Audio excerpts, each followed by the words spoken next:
নমস্কার, আদাব, আসসালামু আলাইকুম এভরিওয়ান। আশা করি সকলে ভালো আছো। আজ আমি আবারও স্পেশাল ওয়াল ইউটিউব চ্যানেল থেকে সবাইকে স্বাগত জানাই। স্পেশাল ওয়াল ইউটিউব চ্যানেল থেকে আমি শুভেন্দ্র শুভ আজ আলোচনা করতে যাচ্ছি পদার্থবিজ্ঞান প্রথম পত্রের কাজ, শক্তি, ক্ষমতা এই অধ্যায়ের স্পেশাল অল এর স্পেশাল 6 চ্যাপ্টার ম্যাপের প্রথম পার্ট নিয়ে আলোচনা করব। তো যদি তোমরা স্পেশাল ইউটিউব চ্যানেলে নতুন হয়ে থাকো তো অবশ্যই চ্যানেলটা সাবস্ক্রাইব করে আমার পাশে থাকবে, আর সাথে লাইক, কমেন্ট, শেয়ার করে আমাকে আরো মোটিভেট করবে যেন আমি পরবর্তীতে এরকম আরো অনেক ভিডিও দিতে উৎসাহিত হই। তো চলো আর কথা না বাড়িয়ে ভিডিওতে যে বিষয় নিয়ে আলোচনা করব সেই বিষয়ে যাওয়া যাক। তো প্রথমে ছিল দেখো কাজ। কাজ নিয়ে আলোচনা করব। কাজ কাকে বলে? তো কাজ কাকে বলে এখানে কাজ নিয়ে আলোচনা করব। কাজ নিয়ে আলোচনা করার সময় তো আমি দেখো চ্যাপ্টার মাপের প্রথম পার্ট, সেই প্রথম পার্টটা কি ছিল? পার্ট 1 কি ছিল? পার্ট 1 এ কি ছিল? পার্ট 1 এ দেখো আমি বোঝানোর জন্য বলেছিলাম যে পার্ট 1 এ কি বিষয় নিয়ে আলোচনা করব? ধ্রুব বল নিয়ে। যদি ধ্রুব বলের ক্ষেত্রে ধ্রুব বলের দ্বারা কি ধ্রুব বলের দ্বারা যদি কাজ সম্পন্ন হয় তখন তাকে এই যে ধ্রুব বলের দ্বারা কাজ সম্পন্ন হওয়া, ধ্রুব বলের দ্বারা কাজ,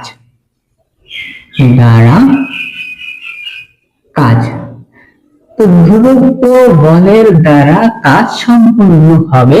আর এই পার্টে আমরা ধ্রুব বলের জন্য যেসব কাজ সম্পন্ন হয় সেই কাজ সম্পন্ন হওয়ার কি তিনটা ভাগে ভাগ করেছিলাম। দেখো তিনটা ভাগ কি কি ছিল? প্রথমত ছিল তিনটা ভাগের প্রথম ভাগ ছিল যে পজিটিভ অক। কি ছিল? পজিটিভ অক অর্থ ধনাত্মক কাজ, পজিটিভ ধনাত্মক কাজ। আর দ্বিতীয়ত ছিল শূন্য কাজ, আর কি ঋণাত্মক নেগেটিভ অক। তো এই দেখো তিনটা ভাগ নিয়ে আলোচনা করার কথা ছিল। কি কি আবার লক্ষ্য করো? পজিটিভ প্রথমত হচ্ছে কি ধনাত্মক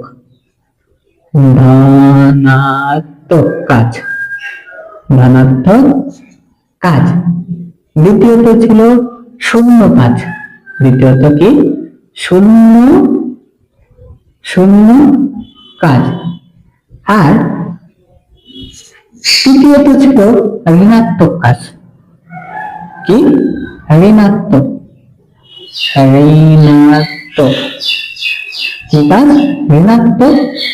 কাজ। এই যে তিনটা টপিক, ঋণাত্মক কাজ, ধনাত্মক কাজ, শূন্য কাজ আর ঋণাত্মক কাজ নিয়ে আলোচনা করব। তো এই কাজগুলো নিয়ে পার্ট 1 এ আলোচনা করার পূর্বে তো লক্ষ্য করো প্রথমেই কাজ কাকে বলে এটা লক্ষ্য করো। কাজ কাকে বলে? দেখো কাজ কথাটা কি বা কাজ কাকে বলে? তাহলে আমাদের দৈনন্দিন জীবনে স্বাভাবিকভাবে আমরা যা কিছু করি না কেন প্রত্যেকটাকে কি কাজে বলে? দৈনন্দিন জীবনে আমরা যা কিছু করি না কেন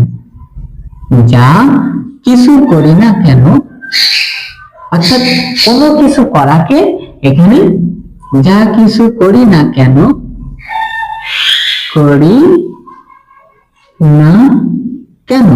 অর্থাৎ এই যে যা কিছু করি না কেন সবগুলোই কাজ বলে। দৈনন্দিন জীবনে এই যে কোনো কিছু করাকে যা কিছু করি না কেন অর্থাৎ প্রত্যেকটাকে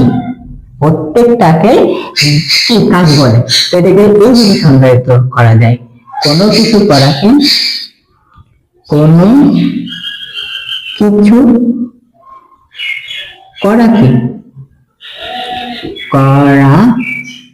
কে কাজ বলে, কোনো কিছু করাকে কাজ বলে।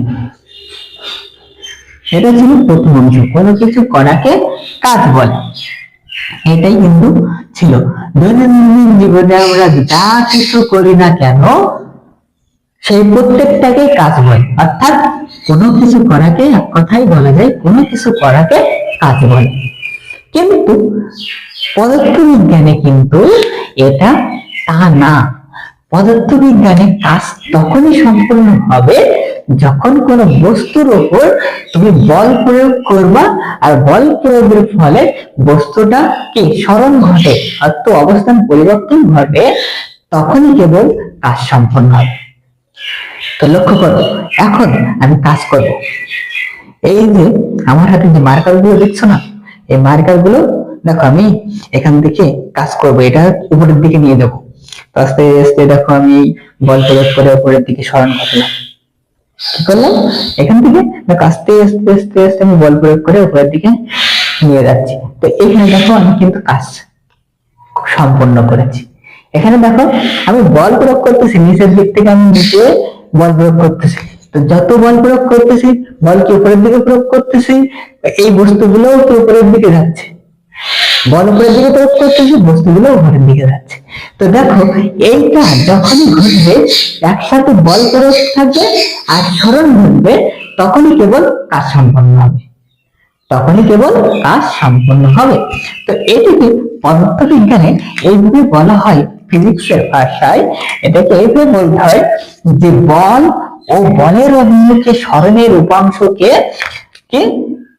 কি বলা হয়, কাজ। ফিজিক্সের ভাষায় তখন বলতে হবে বল ও বলের অভিমুখে, বলের অভিমুখে অভিমুখে অভিমুখে অর্থ কি, বল যেদিকে ক্রিয়া করছো, তো বল যেদিকে ক্রিয়া করবে তার দিকে যদি সেদিক থেকে দেখো বল ও বলের অভিমুখে যদি সরণ হয়, অভিমুখে সরণের দন্তেশ্বয় বয় র নের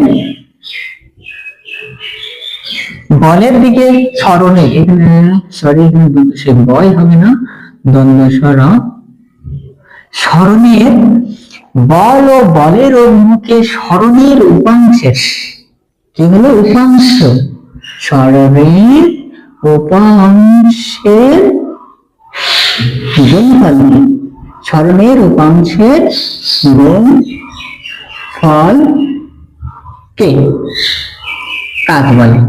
কাজ কাকে বলে? বল ও বলের অভিমুখে সরণের উপাংশের গুণফলকে কাজ বলে।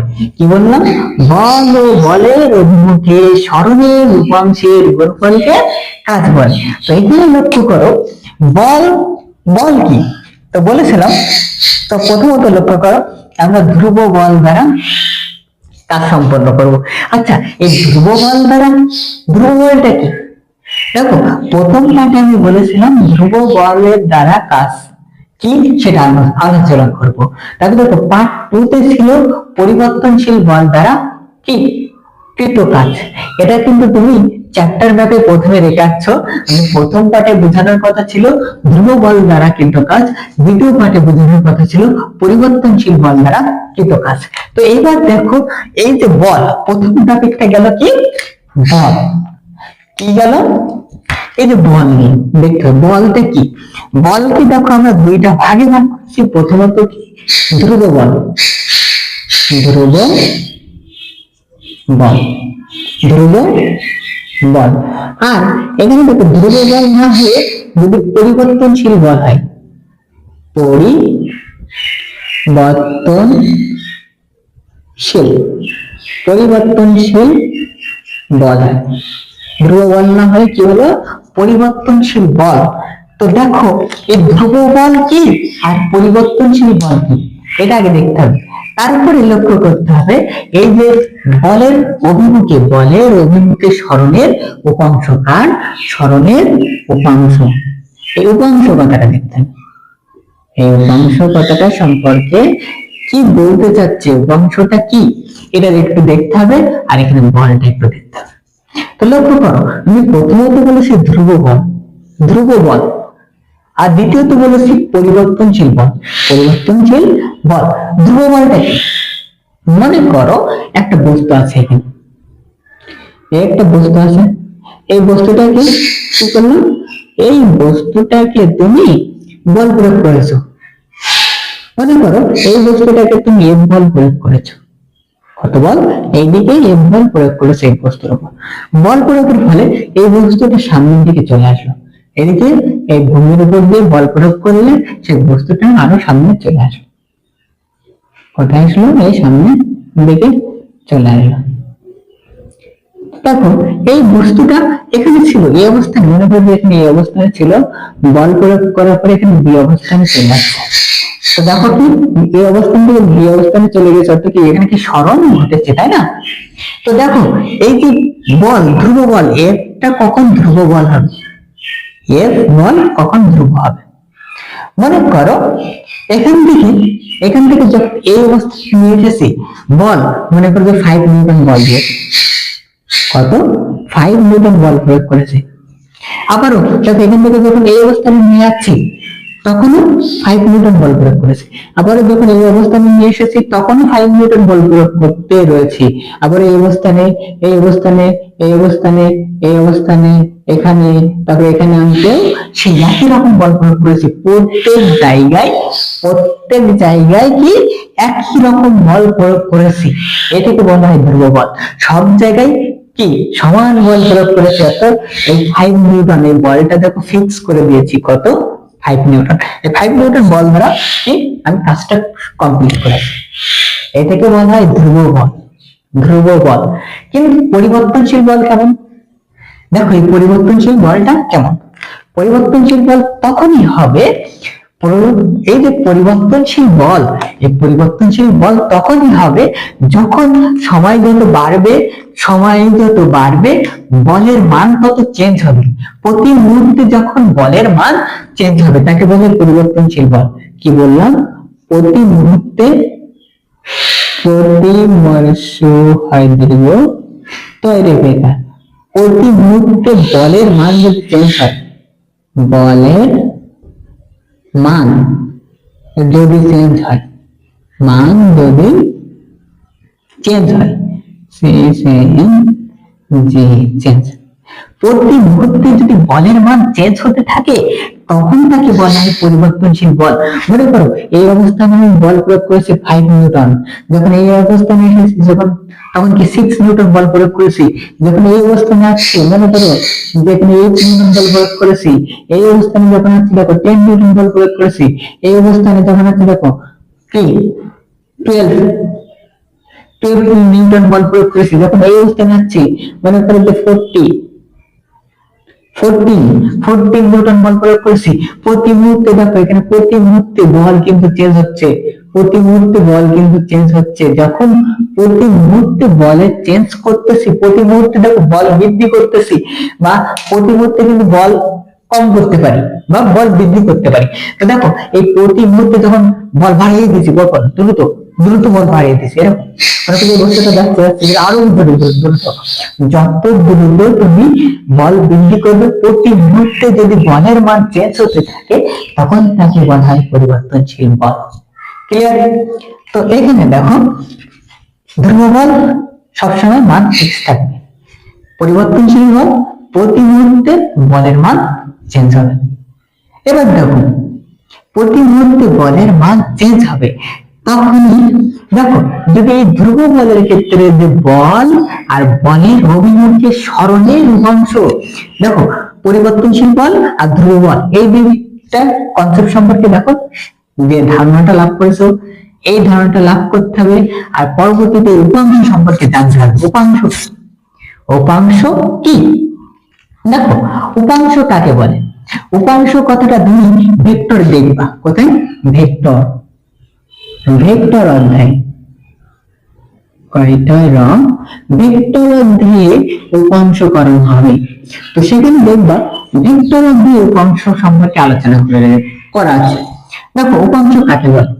মনে করো এই একটা ভেক্টর রাশি, মনে করো এই একটা ভেক্টর রাশি, এই ভেক্টর রাশিকে মনে করো যে আমি এম দ্বারা প্রকাশ করছি, একটা এফ ভেক্টর আছে, একটা বলের একটা বল যেটা একটা ভেক্টর রাশি, এদিক কি বল ভেক্টর আছে, কি এখান থেকে মনে করো যে এর থেকে এই কিউ এর দিকে একটা ভেক্টর কি আছে, পি কিউ, ভেক্টরটা কি এফ বল, এই এফ বলের একটা ভেক্টর আছে। এবার পরবর্তীতে আরো একটা ভেক্টর রাশি এইদিকে মনে করো যে আরো একটা ভেক্টর রাশি কি আছে, সরণ, আরো একটা ভেক্টর রাশি কি আছে, সরণ এস ভেক্টর, কি এখানে কি আছে এস, সরণ কি এস ভেক্টর, তো সরণও কিন্তু একটা ভেক্টর রাশি, কি এই যে পি পি, আর মনে করো যে এখানে এন, পি এন, এই যে ভেক্টর রাশি। তো দুইটা ভেক্টর রাশির ক্ষেত্রে উপাংশ কখন হবে, উপাংশ কখন হবে এই জিনিসটা দেখতে হবে। তো উপাংশ দেখতে গেলে তোমাকে বুঝতে হবে প্রথমে, তুমি যে টর্চ লাইট মারো না, সেই টর্চ লাইট মেরে দেখতে হবে। যেমন মনে করো এদিক থেকে এই ভেক্টরটাকে যদি মনে করো যে এই দিক থেকে এই ভেক্টরটাকে এইভাবে এখানে দেওয়া হতো, এদিক থেকে এইভাবে দেওয়া হতো, আর এদিক থেকে লাইট মারতাম, তো এদিক থেকে লাইট মারলে কিন্তু এখানে কিছু ছায়া পড়বে, এখানে কিছু উপর দিক থেকে লাইট মারলে নিচে ছায়া পড়বে না, ঠিক তেমন এখানে দেখো যদি এখান থেকে উপরের দিক থেকে এই ভেক্টরের উপর Pn, এই ভেক্টরের উপর দিক থেকে লাইট ফেললে লম্বভাবে লাইট ফেললে কি হবে, তো লম্বভাবে লাইট ফেললে কি হবে, এই লম্বভাবে লাইট ফেললে কি জানো, এই ভেক্টর রাশিটা এখানে কিছুটা ছায়া তৈরি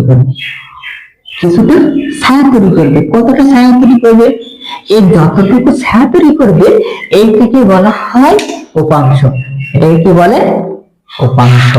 তো দেখো এখান থেকে উপাংশ কতটা, এদিক থেকে যদি লাইট ফেলা হয়, তো এদিক থেকে লাইট ফেললে এখান থেকে যদি তুমি লম্ব আঁকো তাহলে এইটুকানি অংশই হচ্ছে ছায়া পড়বে, তাই না, এইটুকানি অংশ কিন্তু কালো ছায়া পড়বে, এই ভেক্টরের জন্য উপর দিক থেকে লাইট ফেললে এইটুকানি অংশ কিন্তু ছায়া পড়বে, আর এই ছায়া যতটুকু অংশ ছায়া পড়বে না, এই ততটুকু অংশটাকে বলা হয় উপাংশ, কি বলা হয় উপাংশ, কি বলা হয় উপাংশ। এখানে একটা নাম দেই এই ছায়া অংশটুকু, পি, আর মনে করবে পি এম, কি পি এম, ছায়ার অংশটুকু কি আছে পি এম, আর এই পি এম কে কি বলা হবে উপাংশ, এটাকে কি বলা হবে উপাংশ,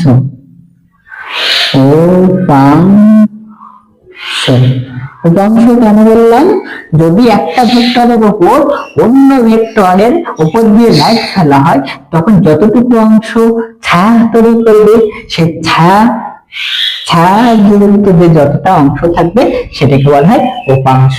তাহলে উপাংশ এখানে কি আছে পিএম, এর মান নির্ণয় করতে হবে, তো একটু দেখো এই ভেক্টর PQ ভেক্টর আর PN ভেক্টর এখানে একটা কৃত্রিম কোণ তৈরি করে, তাই না, তো মাঝে যে অন্তস্থ কোণ তৈরি করে এই মানটা দেখো থিটা ডিগ্রি সে কোণ তৈরি করলো, তাহলে এই যে পিএম, এই ভেক্টর পিএম এর মান বের করতে যাচ্ছি, তো এই ভেক্টরটা দেখো এস, এর মান কত দেওয়া আছে, এস দেওয়া আছে, কি দেওয়া আছে এস, সরণ কত দেওয়া আছে এস, এই ভেক্টর পিএন এর মান কত এস, আর এখানে দেখো এই নিচের এটা, তো এখানে যদি এই লম্ব আঁকানোর ফলে একটা কি সমকোণী ত্রিভুজ হয় না, তো সমকোণী ত্রিভুজের ক্ষেত্রে কি নিয়ম ছিল, একটা যদি অ্যাঙ্গেল দেওয়া থাকে সেই ক্ষেত্রে এই যে ভূমি নিচে ভূমি বা এই অতিভুজ, এই ভূমি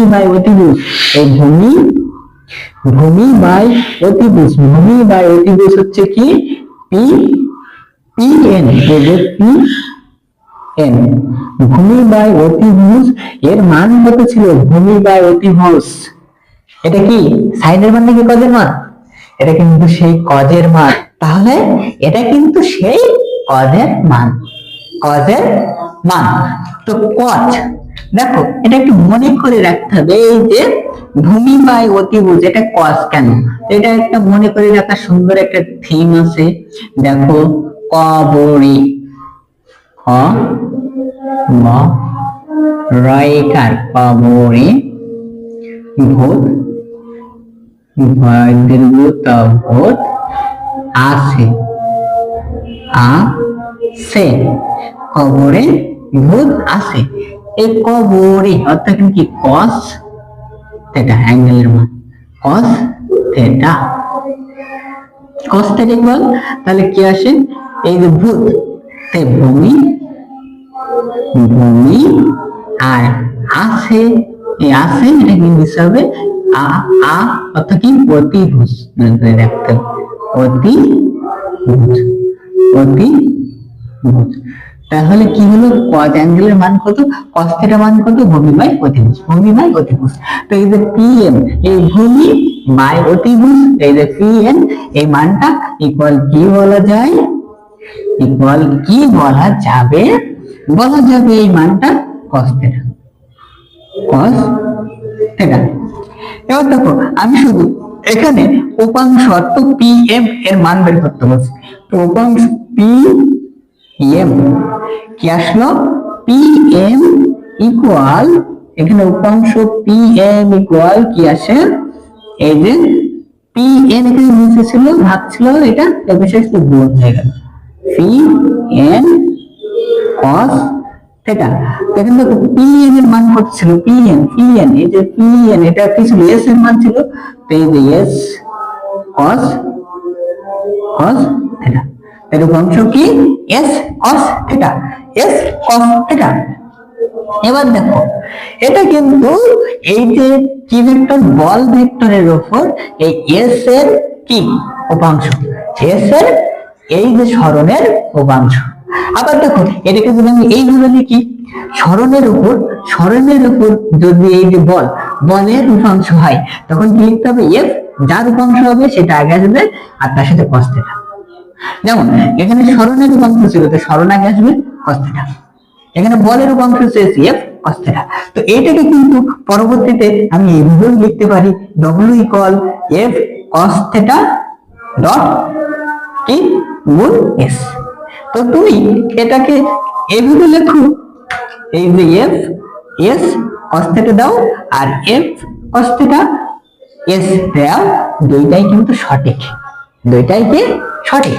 এবার লক্ষ্য করো, এবার লক্ষ্য করো এই যে মানগুলো আমি বুঝালাম, তো এই ক্ষেত্রে দেখো বল আর এই উপাংশের গুণফলকে আমরা পরবর্তীতে এই কাজের মান পেলাম। তো সূত্রে কি পেলাম, এই যে F S cos theta, F S cos theta.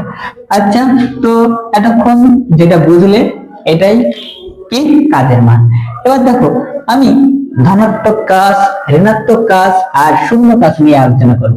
তো এগুলো আবারও পরিষ্কার করে দিই, কারণ এখানে জায়গা নেই যেহেতু, সেহেতু এখানে এগুলো একবার ক্লিয়ার করে দিই। তো লক্ষ্য করো, যখন আমরা ধ্রুব বলের ক্ষেত্রে, ধ্রুব বলের ক্ষেত্রে কি জানতে পারলাম যে F S cos theta, F S cos theta কি কাজের মান, ধ্রুব বলের ক্ষেত্রে কাজের মান কত পেয়েছি, ধ্রুব বলের ক্ষেত্রে কাজ, কাজ কত, যে ডব্লিউ, কাজের মান W equal F S cos theta, F S cos theta. তো লক্ষ্য করো এই যে এফ একটা কিন্তু ভেক্টর রাশি, এফ একটা কি বল একটা ভেক্টর রাশি, আর সরণ এস ও একটা ভেক্টর রাশি। আবার দেখো পরবর্তীতে কি কস থেটা, তো এফ এস কস থেটা এটা কিন্তু কিসের সূত্র ছিল বলো তো? তো দেখো এটা ছিল, মনে করো যে এ ভেক্টর আর যদি বি ভেক্টর, এই দুইটা ভেক্টরকে ডট করো, তখন দেখো সূত্র ছিল ভেক্টরের ক্ষেত্রে A B cos, cos theta, A B cos theta কি আসলো, এ বি কস থেটা। ঠিক তেমন যদি দুইটা ভেক্টর রাশিকে ডট গুণ করো অর্থাৎ স্কেলার গুণন, এটাকে কি বলা হয়? স্কেলার গুণন। স্কেলার গুণন, স্কেলার গুণন। তো স্কেলার গুণনের ক্ষেত্রে দেখো ডট গুণ করলে যে মানটা পাওয়া যায় সেখানে কিন্তু এই যে মানটা পাওয়া যায় এখানে ভেক্টর মান না, কিন্তু এটা কিন্তু স্কেলার মান। তাই এখানে নাম দেওয়া হয় স্কেলার গুণন। তো এই দেখো s cos θ, এটাকে আমরা যদি ভেক্টরের মাধ্যমে লিখি তো কি লিখতে পারি? দেখো এখানে f vector dot s vector, f vector dot s vector. কারণ কি? দেখো এই দুইটা ভেক্টর রাশি ডট গুণ করলে অ্যানসার আসে কি fs cos θ। fs cos θ এটাকেও কিন্তু আমরা কাজ হিসাবে বলতে পারি, অর্থাৎ বল ভেক্টর আর সরণ ভেক্টর এই ডট গুণের মান কি কাজ। আবার দেখো fs cos θ এর মানও কাজ। ক্লিয়ার? তো এবার লক্ষ্য করো, যখন কখন পজিটিভ কাজ হবে আর কখন নেগেটিভ কাজ হবে আর কখন শূন্য কাজ হবে, তো এই বিষয়টি লক্ষ্য করতে গেলে দেখো আচ্ছা তো সরি, আচ্ছা এখানে দেখো এস বল আর সরণ, বল আর সরণ এটা যদি চেন থাকে তো দেখো এখানে cos θ, এই যে থিটার কারণে cos θ এই রাশিটার পরিবর্তনের কারণে থিটা এর চেঞ্জের কারণে কি বিভিন্ন রকম মান বের হয়। যেমন এখানে দেখো আমি একটা সহজে বোঝার জন্য একটা ছক কাটি, লক্ষ্য করো। ছক কাটা যাক তাহলে, ছক কাটি ছক। তো লক্ষ্য করো, মনে করো এইটা থিটা। তো প্রথমে তো দেখো থিটার মান, থিটার মান এই থিটার মান ভিন্ন হওয়ার কারণে, থিটার মানের ভিন্নতার কারণেই কেবল দেখো cos cos cos কিন্তু একটা অপারেটর, cos এর কোনো ভ্যালু নেই, cos এর কোনো ভ্যালু নেই, এটাকে কি বলা হয়? অপারেটর। এই অপারেটর কি করে? এর মান এর এই পাশে যদি কোনো থিটা বসায় অর্থাৎ cos এর সাথে কোনো মান থিটা, থিটা যখনই cos এর সাথে কোনো থিটা অর্থাৎ 0 ডিগ্রি থেকে শুরু করে যে কোনো ধরনের 90 ডিগ্রি 60 ডিগ্রি যে অ্যাঙ্গেল দেই না কেন, এই থিটার মান বসার কারণে পরবর্তীতে cos থিটার কিন্তু মান ভ্যালু থাকবে, কিন্তু শুধু এই cos এর মান কিন্তু হয় না, তাই এটাকে বলা হয় অপারেটর। তাই লক্ষ্য করো এই যে থিটা, থিটার মান যদি পরিবর্তন হয় তাহলে এখানে cos থিটার মান বিভিন্ন রকমের চেঞ্জ হবে না? ঠিক তেমন তাও এখানে থিটা রাখলাম, থিটা রাখার পরে এখানে cos থিটা রাখলাম, রাখার পরে লক্ষ্য করো যখন আমি থিটার মান 0 ডিগ্রি দিব, কত 0 ডিগ্রি দিব, তখন cos ওই থিটার মানগুলো দেখো চেঞ্জ হবে না? দেখো তখন কি আর cos 0 degree, cos 0 degree.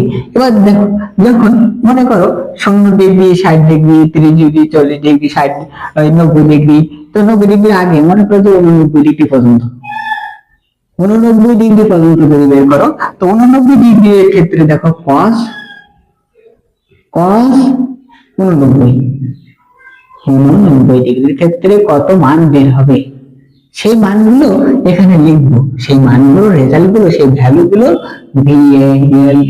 Value, সেই ভ্যালুর মানগুলো এখানে লিখবো।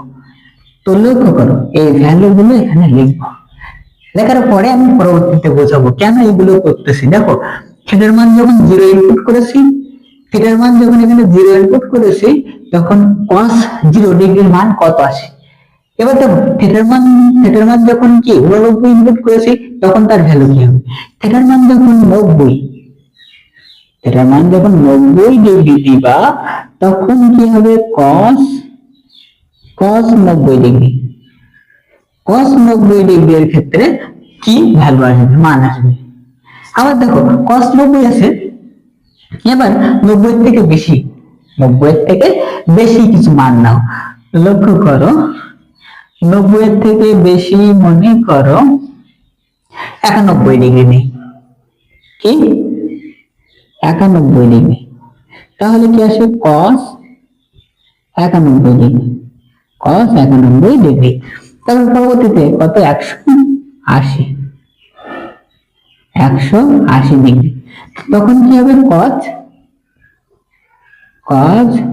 180 ডিগ্রির মান, এই প্রত্যেকটার ভ্যালু কিন্তু এখানে ইনপুট করতে হবে। তো লক্ষ্য করো যখন 0 ডিগ্রি, তো এই মানগুলো কত কত আসে দেখো, আমি একটু ক্যালকুলেটর ইউজ করি।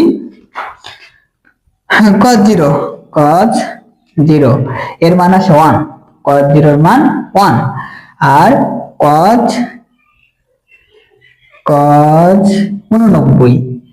89 এর মান আসে 0.01। আচ্ছা তাহলে cos 0 এর মান কত ছিল 1, cos 0 এর মান কত 1। পরবর্তীতে cos 89 ডিগ্রি এর মান কত ছিল 0.017। পরবর্তীতে cos 90 ডিগ্রি তখন কি 0, cos 90 ডিগ্রি এর মান কত 0। আবার দেখো cos 180 ডিগ্রি, এটা যদি ইনপুট করো তো -1 উত্তর আসে -1। আবার দেখো cos 91 ডিগ্রি যখন ইনপুট করবা তখন -0.017 ভ্যালু আসলো, কি আসলো 0.017। দেখো এই মানগুলো ভ্যালুগুলো বের করলাম, এইগুলো এবার লক্ষ্য করো এখানে কাহিনীটা কি ঘটছে, এখানে কাহিনী কি লক্ষ্য করো, এখানে কাহিনী দেখো কি, দেখো থিটার মান যখন 0 থেকে তখন 89 পর্যন্ত, 0 থেকে 89 পর্যন্ত রেখেছি, তখন দেখো এখানে কি পজিটিভ মান আছে, পজিটিভ মান আছে। আবার দেখো যখন 91 থেকে 180 ডিগ্রি পর্যন্ত গিয়েছি, তখন দেখো এখানে কি নেগেটিভ মান আছে, কি নেগেটিভ মান আছে। তো এইগুলোর ক্ষেত্রে দেখো পজিটিভ কি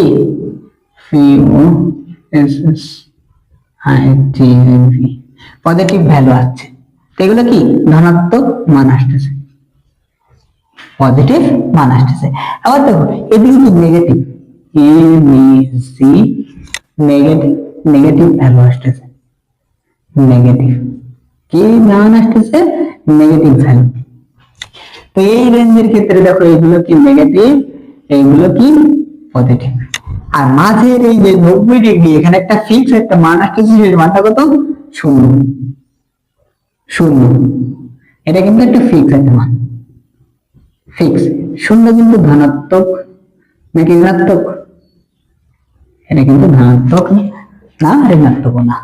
তো সেই ক্ষেত্রে দেখো উপরের অংশ থেকে পজিটিভ, নিচের অংশ থেকে নেগেটিভ, আর কি এখানে 0 একটা মান আসতেছে। তো এই ক্ষেত্রে লক্ষ্য করো আমি এই যে 0 অর্থাৎ এই থিটার মান বিভিন্ন রকম ইনপুট করার পরে যখন পজিটিভ মান পাচ্ছি, নেগেটিভ মান পাচ্ছি আর 0 মান পাচ্ছি, তাহলে এখানে যখন আমি ইনপুট করব cos 0 তখন কাজ কত হবে, cos 0 তখন এখানে কাজ কত হবে লক্ষ্য করো। তো কাজটা আমি একটু এই পাশে দেখাই, ওয়ার্ক। তো এই ক্ষেত্রে যখনই তুমি কাজ সবগুলো বের করবা, তো এখানে যখনই কাজ সবগুলো বের করবা তখনই লক্ষ্য করবা যে এই যে কি প্লাস, তো আমরা কাজ কি জানি এফ এস cos থিটা, অর্থাৎ কি cos 0 ডিগ্রি, এখানে কত cos 0 ডিগ্রি মান বসাতে হবে। তো cos 0 ডিগ্রি মান কত 1, তো এখানে যদি 1 বসাও তাহলে কি থাকে, এখান থেকে যদি 1 বসাও তো 1 গুণ করে দিলে দেখো শুধু fs থাকে, কি থাকে fs। এক্ষেত্রে কাজ কি পাওয়া যায় fs।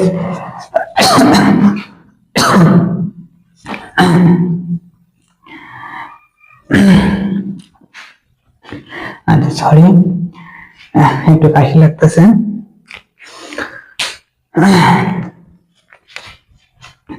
তো এই ক্ষেত্রে দেখো এই এফ এস এটা কিন্তু পজিটিভ পক। আর পরের অংশে যখন এই যে প্লাস 0.017 এখানে মান বসাবা, তখন কি থাকবে এফ ইন্টু কি এই এস আর কি কস। কস দেখো 90 ডিগ্রি মান কত আসবে 0.07, এটাও যদি গুণ করো 0.017, এই মানগুলো যদি সবগুলোকে গুণ করো তো এখানেও কিন্তু পজিটিভ মান আসবে। কিন্তু এই ক্ষেত্রে দেখো তো F into S, F into S, আর এখানে দেখো cos 90 এর মান কত 0, এখানে যদি 0 গুণ করো তো এই পুরোটার সাথে যদি 0 গুণ করা হয় এখানে কিন্তু শূন্য হয়ে যায়, পুরোটা এখানে মান কি হয়ে যায় শূন্য কাছে, এই পুরোটার মান কি শূন্য হয়ে যায় কিন্তু, বুঝতে পারলে। এবার পরবর্তীতে দেখো মাইনাস 1 এটা যদি লক্ষ্য করো তো এখানে কি থাকে এফ ইন্টু এস, আর এখানে দেখো এই যে cos 180 এটা এখানে যদি ইনপুট করতে -1 তো এখানে -1 ইনপুট করলে কি আসে মান, এটাকে -1 ইনপুট করলে দেখো এখানে কি আসে এফ এস, কি এফ এস এখানে কিন্তু নেগেটিভ, কারণ কি -1 দ্বারা গুণ করা হয়েছে, এই -1 দ্বারা গুণ করায় এখানে যখন নেগেটিভ ওয়ার্ক হয়েছে, কি নেগেটিভ এসেছে। আবার দেখো এই ক্ষেত্রে 91 যখন দিয়েছি দেখো -0.017, তো এখানে দেখো এফ ছিল ইনটু এস ইনটু এখানেও দেখো -0.017, এটার দ্বারা যদি গুণ করো তো এখানেও কিন্তু মাইনাস এসে যাবে, এখানে কি এই মাইনাস এসে যাবে, মাইনাস কি হয়ে যাবে -0.017, আর এফ এস এই তিনটা গুণ করলে এটা দেখো নেগেটিভ কাজ আসতেছে, এটাও নেগেটিভ কাজ, এটাও নেগেটিভ কাজ, এখানে কি এটা পজিটিভ এটা পজিটিভ, কিন্তু মাঝেরটা শুধু শূন্য।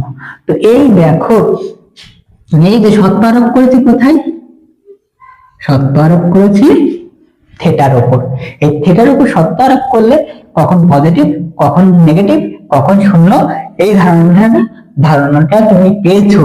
তাহলে দেখো এই ধারণাটা কিভাবে আমি একটু লিখে দিই, যখন পজিটিভ আসে তখন দেখো 0 থেকে 89 পর্যন্ত, 90 এর আগ পর্যন্ত, তো এখানে কি হবে সত্য 0 থেকে 90 এর থেকে ছোট, দেখো 90 এর থেকে ছোট 89, 90 এর থেকে ছোট 89, তো 90 এর থেকে ছোট, আর এখানে কি 0 এর সমান বা তার থেকে বড় থেটা।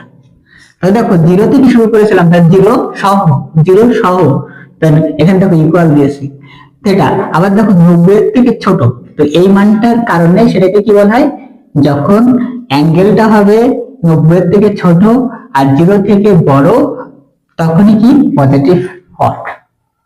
আবার দেখো যখন 90 ডিগ্রি ফিক্স একদম টোটাল কি সমকোণ 90 ডিগ্রি, তখন তার মান কত 0 দ্বারা গুণ করলে এখানে কাজের মান কত আসছে 0। তো এখানে দেখো শূন্য কাজ কখন হয়, যখন থেটার মানটা কি হবে, যখন থেটার মান 90 ডিগ্রি। তো সত্য কি থেটা যখন 90 ডিগ্রি, কোণ যখন 90 ডিগ্রি, তখন তাকে শূন্য কাজ বলা হয়। এবার দেখো পরবর্তীতে ঋণাত্মক কাজ, ঋণাত্মক কাজে দেখো লক্ষ্য করো 90 এর থেকে বড়, 91 থেকে শুরু করেছিলাম, তাহলে এখানে দেখো 90 এর থেকে বড়, 90 এর থেকে বড় কোণ থেটা হবে কি 90 এর থেকে বড়, আর 180 থেকে ছোট বা সমান, দেখো 180 ও মান কিন্তু নিয়েছিলাম মাইনাস, তো দেখো এখানে 180, তো এখানে করতে হবে 180, তো 180 ডিগ্রি 100 কি 80 ডিগ্রি সমান বা তার থেকে ছোট কোণ আর 90 ডিগ্রি থেকে বড়, এই রেঞ্জের ভিতরে যদি কোণ থাকে তখন তাকে কি বলা হয় ঋণাত্মক কাজ, তখন তাকে কি বলা হয় ঋণাত্মক কাজ। এবার দেখো এখানে আরো একটা বিষয় তোমাকে জানতে হবে, যদি এই ক্ষেত্রে বলো তো যদি এই এফ আর এস এর মান ফিক্স করে দেওয়া থাকে, মনে করো যে এখানে এফ এর মান প্রতি ক্ষেত্রে মনে করো 5 নিউটন দিলাম, 5 নিউটন। আর সরণের মান মনে করো যে 5 মিটার, 5 মিটার। তো এখানে দেখো 5 নিউটন 5 মিটার, এই দুটো গুণ করলে কত? 25 জুল কাজ হয়েছে। আবার দেখো এখানে 25, এই দুটো 25 গুণ তার সাথে 0.017 গুণ করলে এই কাজটা পেয়ে যাবো। আবার দেখো এই কাজটা পেয়ে যাবো। আবার দেখো এখানে এই কাজটা পেয়ে যাবো, এই কাজটা পেয়ে যাবো।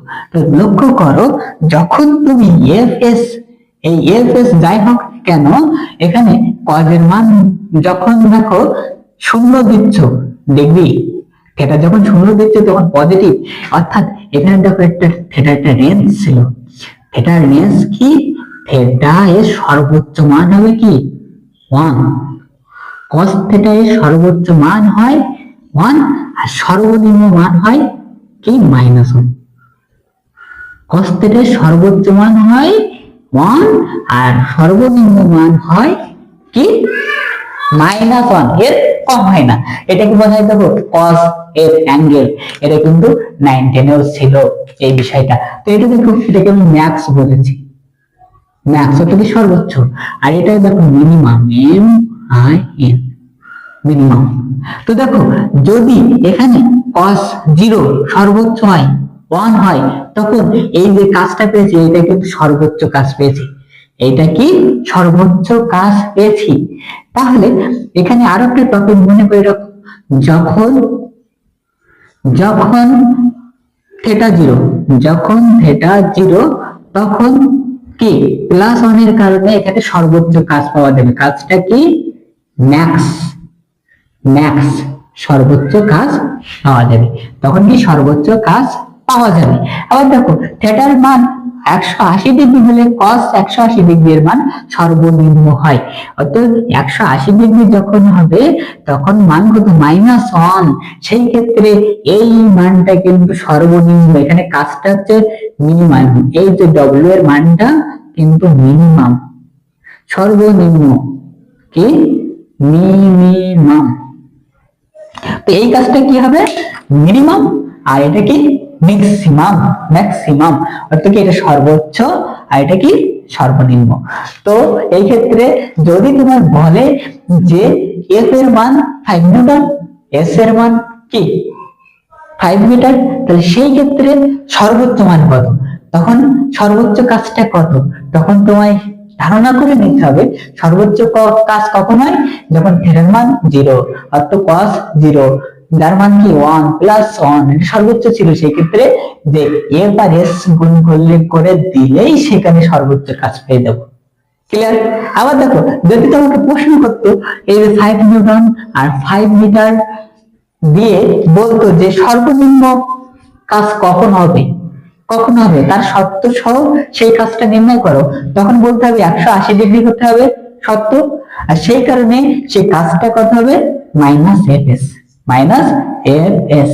তাহলে কত আসে দেখো 5 × 5, এখানে কত আসে লক্ষ্য করো, এখানে মিনিমাম w মিনিমাম তখন কি আসবে? MIN মিনিমাম কি আসবে? এখানে দেখো সূত্র অনুযায়ী মাইনাস মাইনাস, আর f এর মান কত বলেছি?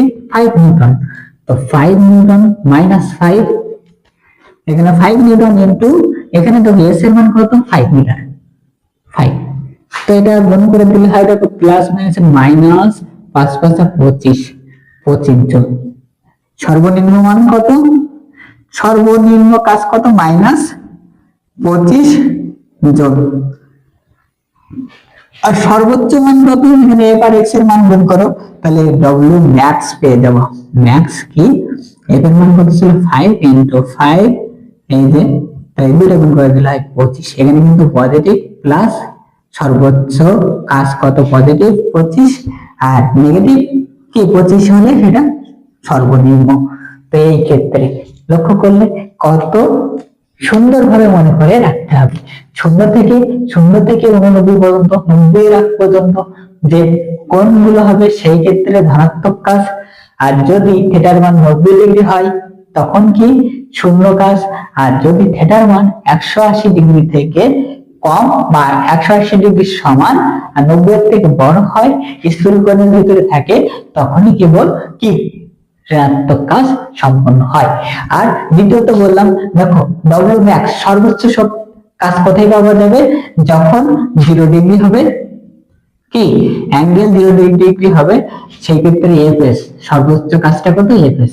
সর্বনিম্ন কাজ বললে তখনই তোমাকে বুঝে নিতে হবে -5, এই কি এফএস মাইনাস এফএস, এখানে মাইনাস কি মাইনাস থেকে যাবে, আর এফ আর এস এর মান বসালে এটা কিন্তু নেগেটিভ কাজ, সর্বনিম্ন কাজ। এবার দেখো, এটাই ছিল আজ মূলত কাজ, শক্তি ও ক্ষমতা অধ্যায়ের ধ্রুব বল দ্বারা কাজ। কি ধ্রুব বল দ্বারা কাজ। এর পরের অংশে পার্ট 1 এর বাকি একটা অংশ ছিল, যেটা আমি চ্যাপ্টার মাপে লিখি নাই, সেটা দেখো ওইটা আগামী ক্লাসে আমি করাবো। যেটা আরো 2টা অংশ ছিল, সেই 2টা অংশ হবে চ্যাপ্টার ম্যাপে আমার লেখা হয় নাই ওই ভিডিওতে। তো দেখো, থাকবে গ্রাফ থেকে কাজ নির্ণয়, গ্রাফ দেখে কাজ নির্ণয় করা, গ্রাফ দেখে কাজ নির্ণয় করা, গ্রাফ দেখে কাজ নির্ণয়। আর দ্বিতীয়ত থাকবে এই যে কাজ পজিটিভ অফ, নেগেটিভ অফ, শূন্য অফ, এই ক্ষেত্রে ধারণা থাকবে, আর এই কাজের একক মাত্রা এগুলো নিয়ে আলোচনা থাকবে, আর গাণিতিক অংশ সমাধান থাকবে, গাণিতিক অংশ সমাধান, গাণিতিক অংশ সমাধান থাকবে। কি থাকবে, গাণিতিক অংশ সমাধান নিয়ে পরের অংশে আলোচনা করব। তো দেখা হচ্ছে পরের ভিডিওতে। আর সবাইকে আবারও অনুরোধ জানাচ্ছি স্পেশাল অল ইউটিউব চ্যানেলটা সাবস্ক্রাইব করে আমার পাশে থাকার জন্য। তো দেখা হচ্ছে পরের ভিডিওতে। ততক্ষণ পর্যন্ত সবাই ভালো থাকবে, সুস্থ থাকবে।